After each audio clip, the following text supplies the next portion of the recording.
Katie Hopkins. Thank you very much for joining me here on Rebel Media. And today I'm delighted to be joined by Femi from Our Future, Our Choice. Femi, thank you very much for joining me. Thanks for inviting me. Now, tell me, what are you up to? What's your campaign all about?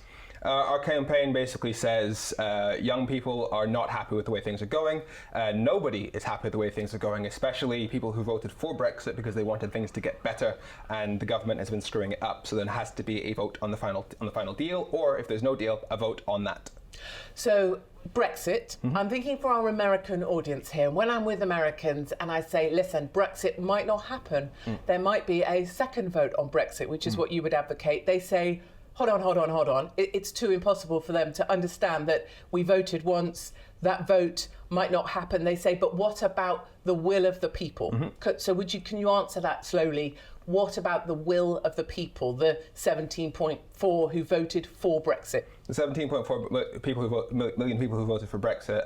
Our Future, Our Choice, we've been touring the country, asking those people who voted for Brexit what they wanted. And as the polling suggests, and as what we've discovered suggests, they wanted three things. They wanted to have more control over their loss, they wanted to have a better NHS, and they wanted to be better off. These are people who've been completely ignored by the political establishment for a very long time. And they were angry at this, and they wanted things to actually get better. And so we have to weigh that up against what they're actually being given. And they're being given the Brexit that Theresa May is pursuing right now is a Brexit that leaves us copying the rules of the EU, but not having a say in them, giving up the dominant position that we currently have. It leaves us restricting freedom of movement, and freedom of movement, okay, EU citizens make up 5% of our population, and yet they make up 10% of our doctors. So EU immigration is actually keeping our NHS afloat. On top of that, our NHS relies on drugs from across the channel. Okay, so hold on, because it's getting quite muddled already. I've kind of lost where you're going with it. Your basic premise is that you want a second vote on Brexit. You want to rerun the vote on Brexit. Not at all. You don't want to rerun the vote. You don't want another vote. Because if to rerun the vote would mean, for example, if you were to ask me, should we have a referendum on Brexit right now? I would say absolutely not. I'd say that would be disastrous. But you do want another vote. I do believe that there should be a vote, but at the end of the process. The difference being, right now, if we were to have a vote, that would be a rerun, as you said. It would be arguably undemocratic. It would be basically saying, let's redo what happened in 2016. You're saying don't redo what happened in 2016, which was that Leave won, which was a beautiful day for me. You can imagine, I loved it. Yep. You're saying wait till we know what Brexit looks like and then have another vote. Well, I mean, quite simply, No, but is that your position? Yes, Just for I'm trying to get clarity. Yes. Your position is wait till you know what Brexit looks like in when? When will we know? We'll know by the end of the year. I mean, yesterday Michel Barnier pointed out that the deadline is pretty much start of November, or we end leave of the with year. No deal. So towards the end of the year, would say you'd know what Brexit looks like. You would have another. You're advocating another vote based on knowing what Brexit now looks like. Yes. And in your opinion, what would happen in that second vote? As in, which way would it go, or what would the options be? In which way will it go? Me personally, I think that if people voted for more control, a better NHS, and to be better off, and we're presented with something that leaves us with less control, a worse NHS, and worse off, I think they'd vote against it. So what do you call this next vote that you're asking for on Brexit? So I would have called the first vote the referendum. What are you calling this next vote that you're asking for? Well, it's a referendum. We used the term people's vote. People's vote. So did the people not vote in the first referendum? Yes, they did. So that was the first people's vote. This will be the second people's vote. Well, I mean, you could argue that it'd be the third, given that we voted on EU membership back in '75. So before my time, actually, despite how old I look, I know. So this will be the first time I had my say, which was to vote Leave. That was the first people's vote. You're advocating a second people's vote. Let's just say the second people's vote doesn't go the way you hoped in terms of remaining. You'll be a Remainer. Then we leave the EU. Then what would happen? We leave the EU. So you wouldn't be advocating for a third one? We'd be a decision on the actual Brexit deal, line by line. No more Brexit means Brexit. It would be a decision on Brexit means Article A, Article B, blah, blah, blah, and that would be actually a better reflection of the will of the people. So if people vote to leave the EU on the terms that are presented at the end of the year, then we leave the EU. And can you see why it's frustrating for people like me, for leavers, for people that already vote? We had our say. You've heard people say it to you 1,000 times. I know you will have done. We've already had our say. Stop fanning around. Let's get on with it. Why are we having another vote? You just didn't like the vote we had. You just want to keep voting until you get the answer that you wanted. Well, what we're here is we're not just defending the 48% who things didn't go their way. We're here defending the 52% as well, who, as I said, wanted three things: better off, better NHS, more control. You have said that. But what about people like myself who are very content with what we voted for, are very content with the outcome, and are very content that we can easily walk away without a deal with Brexit, that we're very content that no deal is actually our preferred option? It's the option I want. Well, I mean, that could be one of the options on the table, but the fact is the government's going to be pursuing a deal, and the deal they're currently pursuing is one that leaves us as a rule taker. It leaves us with less control over our laws than EU members. So I would ask you, are you happy with a Brexit deal that leaves us less sovereign than EU members? I'm very happy with a no-deal Brexit. My ultimate idea is a no-deal Brexit. That's not what the government is aiming for. If you believe that we should have an option which is different to what the government is currently pursuing, then surely you believe that the people should have a say to reject a Brexit deal that wouldn't go in the way that you would want it to be. No, I'm very, very sure about my own personal view that on the 23rd of June I knew what I voted for, I knew the result that I was hoping for. I was a leaver, I still am a committed leaver, and I'm also happy with a no deal. Are you happy with a deal that leaves us less sovereign than EU members? I'm very happy with whatever deal comes out, because even if it surrenders the sovereignty of the British people. I don't believe that will happen. I believe we will get a no deal. That's the deal that Theresa May is currently negotiating. Yeah, but Theresa May clearly, being a Remainer, seems like a strange choice for someone to leave Brexit. You have to find some way of challenging that. If you don't want us to leave the EU with less sovereignty than EU members, then the people have to intervene in some way, and the only way that happens is a people's vote. I hear you, but those are sort of the fear factors, this idea, what about you'll lose more sovereignty, you won't have sovereignty, we won't have this. But that's literally what they're asking for. We do remember a time before we voted, actually we were told the whole economy would collapse. We were told we'd need an emergency budget. We were told that food would be rationed. We were told that before we even voted, and we didn't care last time, and I can assure you we don't care this time. So people don't care. You're saying that the 17.4 million people who voted for Brexit do not care if we end up losing our sovereignty? I don't speak for 17.4 million people. I speak for myself when I say that I am very confident that leave was leave. Now, my question to you, you represent a group called Our Future, Our Choice. Who funds you? It's a question I've been asked 1,000 times on Twitter since I mentioned you were coming along. So your offices are just there in Millbank. You have a floor, I'm thinking, on Millbank Tower. Well, define have. They let us squat there. You can squat in Millbank. Yeah. Who's allowing you to squat there? The People's Vote campaign. The People's Vote campaign. Who's funding Our Future, Our Choice? Who's putting the money in? So the vast majority of our funds are crowdsourced. So in December, I basically quit my job and launched a crowdfunder that said, and this was before I met the other members of OFOC, and I basically said, hi everybody, I'm going to be trying to deal with Brexit for the next year or so. Please make sure I don't starve. So you have a crowdfunding site? Yeah, I created a crowdfunding site in December. Do you have that crowdfunding site now? Right now, yeah, we have. You can donate on the website. Do you have a crowdfunding site now?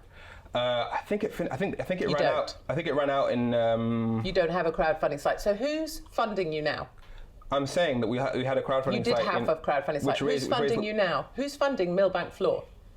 If I tried to have a floor of that building, it'd be very expensive. Who's paying for that? You're asking who's funding the people that let us squat in their offices? I'm asking who's paying for the offices that you use?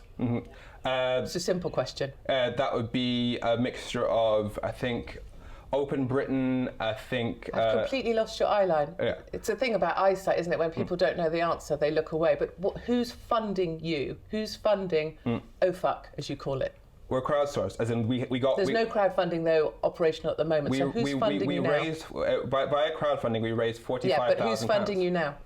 We were running off £45,000. You're not telling me the answer to the question. So you don't want to answer who's funding you now. And these are the people that have been in touch with me want to know. And we agreed. We're trying to have a civilised conversation. I watched your Nigel Farage debate. It was hideous. No one listened to anyone. Neither of us want to repeat that. But the very simple question, parking the crowdfunding, which is no longer operational, I know that. I think you do. But we still receive donations. I'm sure you receive donations. My question is, who is funding OFUC? We get some money from Open Britain. We get some money from Open Britain. Open Britain and Brexit Britain. Who funds Open Britain? They have an online donation platform as well. So we have an agreement specifically with Open Britain and Brexit Britain that the money they give us come from their online donations. So curious funding streams. Who's funding People's Vote? again, online donations primarily. And the fact is, right now, £1 million from the Superdry owner. Yep. You're happy with that? Pays 28p an hour to his workers in India. Are you happy with that? That's a problem. Are you happy with that? That's absolutely horrendous. No, You're I'm not taking happy. that money. I'm not happy with. He's funding you. I'm not happy with anybody who is. They're funding you. I'm not happy with anybody. Those workers are funding you. Sorry, not sir. I do look quite male. Ma'am, it's fine. Can I please finish? Can I please finish? Yeah, but those 28p an hour workers are funding you. Can I answer the question? You've asked me the question 30 times. I'm not happy at all if anybody's being exploited. That is horrendous. They are being. Yeah. And the fact is, that is something that we need to be really work on. But the fact is, we have. You're not working on it. You're taking money from ladies who work for 28p an hour to subvert democracy in the UK. Can you please let me speak? I don't think it's going to be a good answer, but go for it. That is horrendous, and we need to address it. The fact is, we have a system in this country where we do have businesses that overseas they let anything go, and it's one of actually my fears regarding Brexit, because overseas anything going. Sorry, you just said something that didn't make any sense. Go again. We have a system where many businesses in this country have their supplies come from places from other countries where they don't have the same human rights standards. Talk to me about how supplies happen. I know how supplies happen. How's this got to do with why you're taking funding from slave labour? You just talked about how the supplies of Superdry relate to this. Which you've taken £1 million from Superdry. Not me personally. Oh no, pardon me. Absolutely not inferring you have personally. I'm saying our future choice hasn't taken any of that money. But People's Vote taken £1 million. You are part funded by People's Vote. Finish the question. As in, I thought we were going to have an interview. Can you let me finish what I'm saying? Okay. So it is horrendous that's happening, and that's one of the fears that I have with Brexit, because we have many companies that have their factories in overseas where they don't have the same human rights standards, and they don't have the same human rights standards as we have in the EU, and that's one of the problems. If we currently have a trade model in the UK where we give preference to businesses that are trading within the EU, where we know that the human rights standards are going to be well. I'm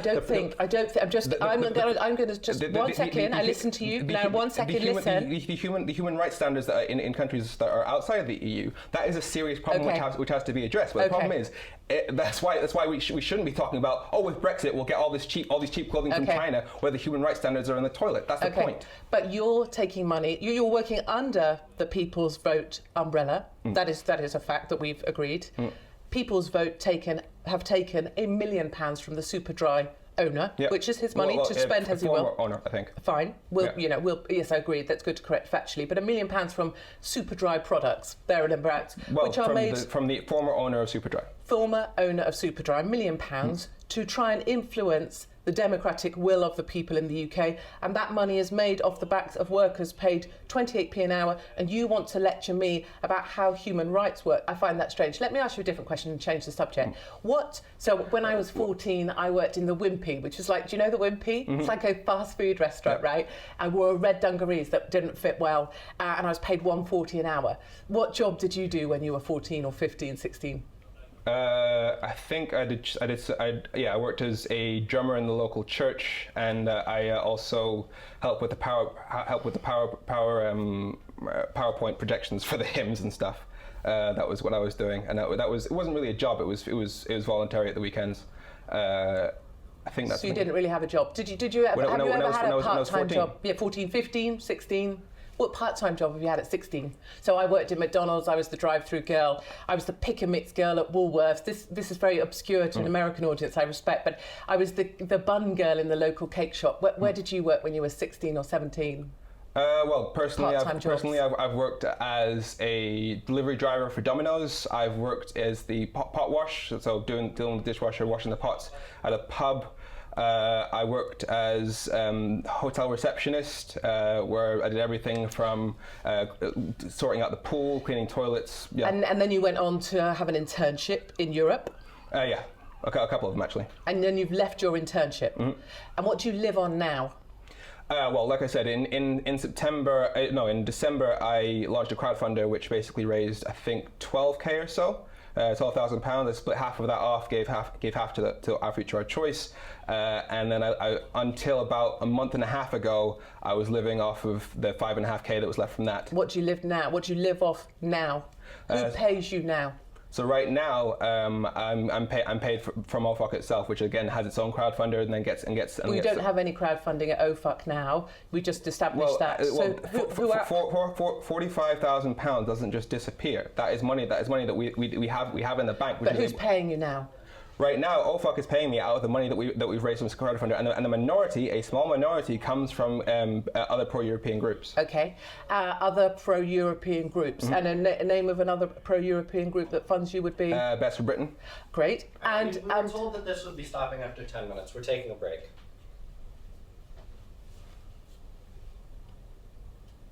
Sure. How long would you like a break for? 10 minutes if we decide to come back. You knew this was not what we agreed. All right, Femi, let's go talk. Okay. You keep filming, guys. Yeah, thanks. So Femi is now going to go and take a break because his manager doesn't approve of the line of questioning that we're asking. It's an open, it's an open line of questioning, about Brexit. And then we will continue. Do come on camera. You're welcome to keep recording. Do come on camera. You're going. I don't know if Femi wants to go, if I'm honest. Femi, I don't think leaving's the answer. If I'm honest with you, I'm going to come back, but I just wanted to. Yeah, go and have a little chat with your manager. With his colleague, thank you. Go and have a chat with your colleague, and then Femi, I would come back, sweetie. So we will continue this in a moment when Femi's had a chat with his minder, and we'll continue our conversation. I'm essentially just trying to get hold of who is funding this group that are trying to subvert democracy as I see it in the UK. 17.4 million brave men and women in the UK voted leave. 17.4 men and women that I love dearly in a country that I love dearly voted leave. And it breaks my heart that there are these funding streams coming into play to try and subvert democracy. And I think we realise that if we don't have democracy in this country, we don't have a social contract either. Femi, thanks for coming back. I apologise for that. Not to worry. My colleague was basically upset because we had a conversation before this that we were actually going to talk about Brexit, and instead it's been primarily about funding, which seems to be slightly off topic and not really in the interest of the British people. So okay, so I think. But the fact is, I think you're back, and that's a good thing. Funding streams is an important question because it's important for the British people to know. Who funds you? It's important for British people to know, are we either a group of young people who are very, very upset about the way Brexit is going and absolutely terrified about what it's going to do to our future, or are we a group of people who are being paid to do something that would subvert democracy or be paid by being shady people, or are we basically being employed to do it? Is that the reason we're doing it? So I think funding matters is what you and I agree. Yeah, funding matters, and because we're either a group of young people who are desperate to save the country, or a group of people who are just being paid to do something. We agree, funding matters. So I think what's important is to go back to who I am. I think it's important to know who I am. Are you on benefits? Given that, no. Do you take benefits from the government? Given that I started this in 2016, I basically I started making videos because I've seen them and I love them. Yeah, so because I studied EU law, I saw that David Cameron was completely failing to give people any decent facts. In fact, you would probably term it Project Fear. No, I love it. I loved your video. I watched your video of you showing how I've just watched it, the European Parliament works. You did a brewery video, or a video about how the brewery industry operates from your hometown. Yeah. Those are genius, and I love them. I love them. I love what you did there. So basically I was very upset. Now this was long before I moved towards anywhere near Millbank, before I'd even heard of Millbank Tower as a thing, before I'd heard of Open Britain, before I'd heard of Best for Britain, before I'd heard of any of this. I was basically making videos from my bedroom. And I will be pushing people to look at the videos. Just listen 1 second, because we have to listen to each other in order that we don't do a farage. I think your videos and the video you made from the European Parliament where you're explaining are exemplar. I love them. I think we should do more of them. I'd love to host them. I'd love to put them on Rebel. I think they're brilliant. And that's the reason I wanted to speak to you. I think the work you've done is brilliant. I think your T-shirt, what does it say on the back? I'm Femi. I'm Femi. Talk to me about Brexit. I think, what a genius thing. Someone just standing there saying, go on, chat to me. No, I'm not got a specific agenda. You have your own views, but you would probably answer them honestly on any question that you could probably answer them, right? So there are lots of things that we do agree on, although other people clearly get a little over-emotional. What I want to talk to you about now, if we could move forwards, is you have a line, and I've read it, which is about in 3 years. But I feel that it's important, given that a large part of the conversation has been about funding and has been driven largely by you, that we just go into the fact that I wouldn't, if funding was what the issue regarding funding, as you mentioned, is to find out. I think you should be more clear about your funding.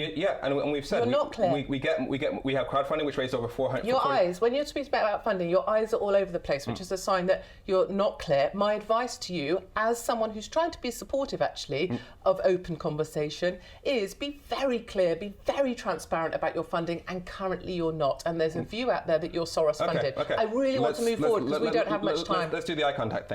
I don't have much time. £45,000 from crowdfunded sources. There's no crowdfunding now. From our crowdfunder. That money didn't just disappear. It's continuing to help us. You're taking money from slave labour. We don't want to go over this again. It's continuing to I help want us to move forward now. No, I want to move forward past the funding. We also get money from Best Britain, from Open Britain, from their crowdfunding sources as well. Now the fact is, the question is, what is determining our motivations? Why are we doing this? It's time to move forwards. No, I want to ask you about your phrase, which is in 3 years. This is your phrase. You've talked about our funding for 10 now we minutes. need to move forwards. And let me finish. Please let me finish. I need to move forwards to, in 3 years, you said the population will remain. I quit my job to do this. Internship. I basically had no safety net. It was an internship you quit. Yes. It's not a job. Yeah, okay. I quit my career. Internship. Yes, I quit my career. Internship at the EU. That doesn't correct what I'm saying. I quit my career to do this because without any safety net. I literally said, "Hi, British public, help me." We aren't going to sit here and applaud you because we think different things. But let me ask you. You said in 3 years. I didn't do this for the money. Okay. None of us did this for the money. No, we have other things. I'm not saying you did it for the money. We have people who have dropped out of university. We're not saying you did it for the money. We have people who have quit their careers. I understand. Yes. So the reason. But it's not that we're saying you're doing it for the money. We want to know where the money's coming from that funds you. Yes, and we have said. Please, let's move forward. Best for Britain, Open Britain, crowd-funded sources. That's what it is. We've got to move forward, otherwise we're going to bore everybody senseless. Agreed. Your line is, in 3 years, or you can say it yourself, so I don't want to misspeak for you. In 3 years, the majority will be Remain, or the majority of the population. Tell me that line that you have. Come 2021, according to all the polls, we'll have a population in this country that voted to, well, not according to the polls. In 2021, according to the pollsters who've done the calculations based on the original vote and the age demographics of that vote, we will have a population in this country that voted to Remain. In 2021, we will have, so hold on, 18, 19, 20, yeah, you're 3 years. In 3 years, we'll have a population in this country that voted Remain. That's your argument. Or that makes the point that before Brexit is even complete, you have the transition period which goes until the end of 2020, and then after that we then have to start making all these trade deals with other countries. We have to re-legislate the country to get all our own laws. But the point you're saying is in 3 years, the majority of the country would have voted Remain. Yeah. But I will hopefully, I mean, God knows actually, probably not, but I'll hopefully still be around. Yes. So are you saying that the younger you are, the more democracy you should have? No, I'm saying that everyone's vote is equal. And given that in 2021, if you count everybody who's around at that point vote as equal, then we will have a population that voted to Remain. Now that would mean that the will of the people in 2021 will be pro-Remain and anti-Brexit. And the only thing the government will be doing for the next 30 years... But I'll still be alive, hopefully. Yes. So will I. Does my view then matter less? Well, your point is that as time moves along, because people are getting older, the population will become increasingly Remain, because the old people will die off, I guess. Well, will they be dead? Come 2021, if you take... Enough Leave voters will be dead, is that what you're saying? Let's go in a time machine, okay? You and I together? Oh, how exciting. Yeah. Come on, Femi. So we go to 2021. At that point, the majority of the population voted to Remain. Because Leave people will be dead. Pardon? Because, just to finish the logic, the majority will be Remain because Leavers will be dead. No, it's because demographic shifts will mean that because Leave voters tend to be older and die. More people due to the demographic shift, more people would have passed on who are Leavers than who are Remainers. That means that we will have a population in this country that voted to Remain. Hold on. So if I'm closer to death, because I voted Leave, but I'm closer to death, my vote counts for less. No, I'm saying come 2021, we will have a population in this country that voted to Remain. If I vote tomorrow, let's say there was a vote here tomorrow, Femi, you and I in a time machine, there was a vote tomorrow, I vote, but I've got terminal cancer. I haven't, but let's just go with, people can wish.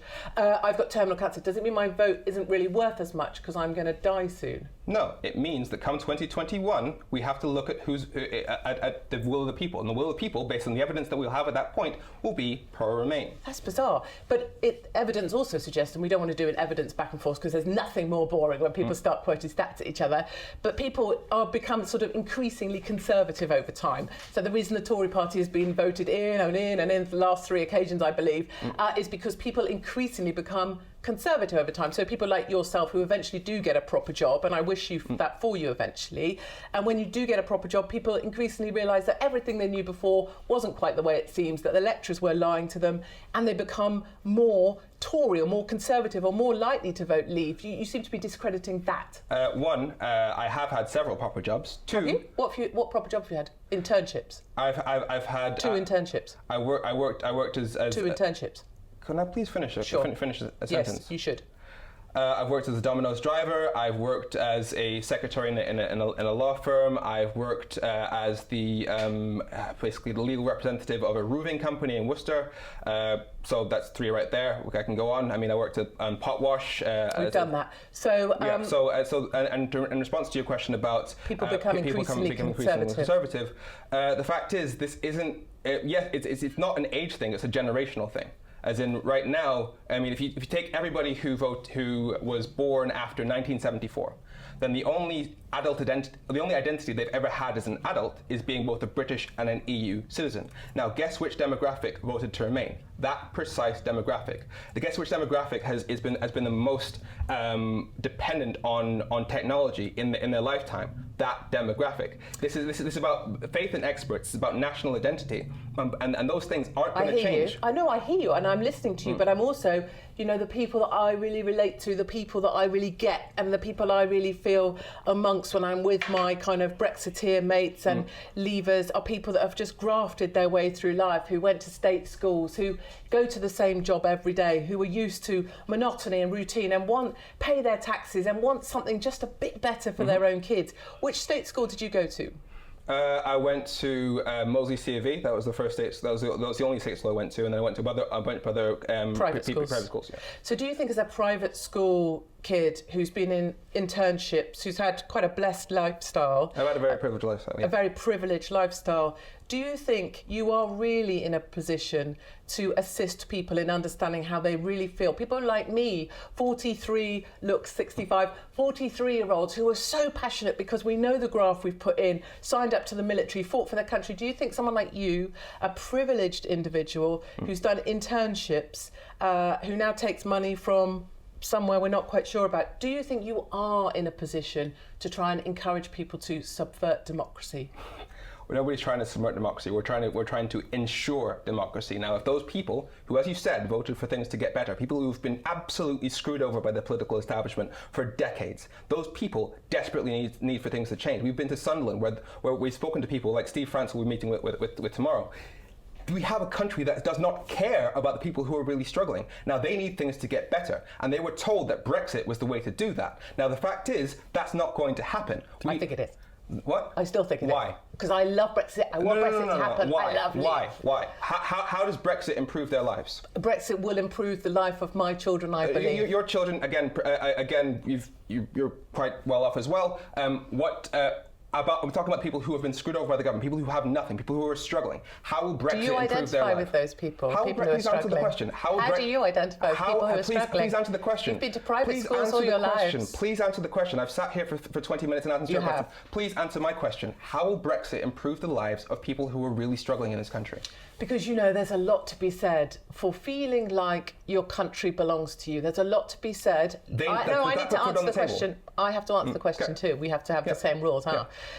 There's a lot to be said for having pride in your country. And there's a lot to be said for feeling like you voted for something that made you feel like your grandfather, the country he fought for, you were going to fight in that same way to take it back. And that's the essence, I think, and this is why we will probably always disagree, that you can't distill that into a thing or put food on the table. But what you can say is it gave us all hope. And what's so upsetting, of course, is to see a country where people feel that hope slipping away or people actively campaigning to overturn it. This is where we differ. But I do want to give you the last word. Sorry, that is the most elitist thing I've heard in my life. The idea that you can talk about in people your life. people who are really struggling and say, don't worry, we'll give you a feeling of hope. It doesn't matter. It doesn't matter if your food gets more expensive. It doesn't matter if you can't find a job because businesses have moved abroad. It doesn't matter if things get more expensive and you can't put food on the table for your family who is struggling. What we need is a Brexit and a flag waving. That is the most elitist thing I've ever heard. Waving the union would be a great thing. It's now seen as a fascist symbol. I want to give you the last word because I see that it so seldom happens and you are engaging with the right. You aren't preaching to your own choir. You're in enemy territory, it would appear, certainly from your colleagues' point of view. So last word to you. What is it that you want to say to the British people? What is it that you want to, what would be the final thing you want to say? You voted for Brexit because you wanted things to get better. Right now, a third of our food comes from Europe. Right now, half of our trade is with Europe. Many of the products in your supermarket, they're from Europe. And what we're doing right now is we're creating a situation where we have different laws on either side of the border. Now, that is only going to increase costs because that's why businesses want to remain in the single market, because that means they only need to make a single version of their product for it to be legal across 28 jurisdictions. Now, that is what lowers costs. If you leave the EU, if you have to trade further away, if you make it more expensive to trade, that's going to make your life harder. If businesses from Japan, for example, want to, when they invest in this country, they build factories here because we have easy access to the rest of Europe, for example, with Nissan in Sunderland. If you want things to get better, if you want jobs, if you want things to be cheap, Brexit is just going to screw with things. And if you look at what Theresa May is doing, she is going to give away your sovereignty. That is what she's asking for. She's asking to be part of a common rule book in which the UK no longer has a pen. Right now, we have 73 of the 750 MEPs in the European Parliament. That gives us 3 times more voting weight than the average European country. And what we're asking for now is to give up our say, to be less sovereign than EU members. Now, I think that is going against the will of the people. Good. Femi, thank you very much indeed for agreeing to speak to me. I hope you find your friend who had a slight sad on and that you make friends. Well, basically, he's there to basically make sure that we don't get a situation which we didn't ask for. We had an agreement beforehand that we would discuss funding for 5 minutes max. It went on for 10, maybe 15 minutes. I'm not sure. There was no agreement on our funding discussion beforehand. But anyway, I do hope you find your friend. I do hope you make up, and I do wish you well, actually. And I do. As much as we disagree on Brexit, I am so determined leave will happen.